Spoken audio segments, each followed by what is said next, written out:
So guys, may binibenta akong mga ibon dito na breeder na hindi ko nagamit. So kakabalik ko lang sa pag-iibon. So bibenta ko lang siya ng mura.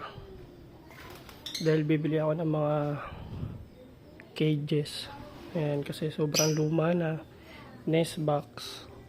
Tignan nyo yung nest box ko doon. Oh. Yun. So butas-butas na. Gawa ng daga yung bao. Yan. So i-out ko na lang guys para makabili ako ng cage tsaka nest box. So halos lahat to ay proven cock. Ayan. May fire blue, may dilute, split tail palo, tapos meron ako ditong visual na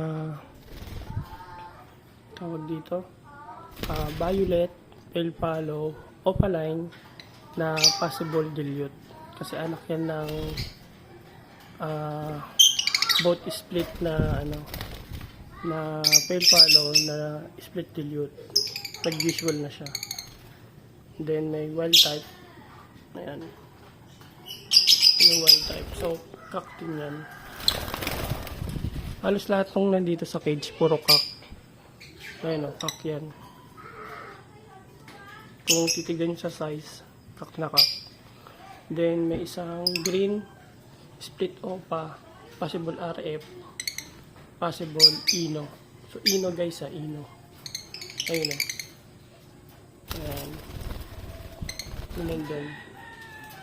So, mura ko lang to i-out lahat guys. Dahil bibili nga tayo ng cage at nest box para magkaroon tayo ng bago kasi halos lahat to sobrang luma na. 2020 pa itong mga to, pandemic pa.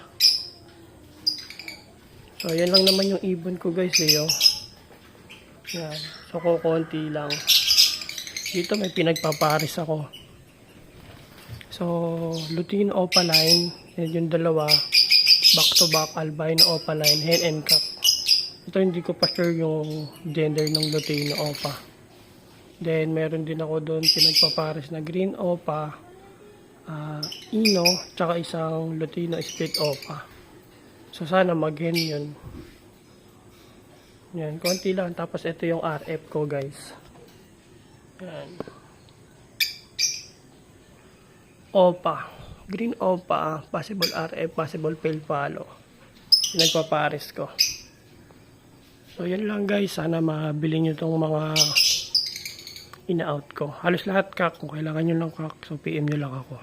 Napakamura lang yan. Bye bye.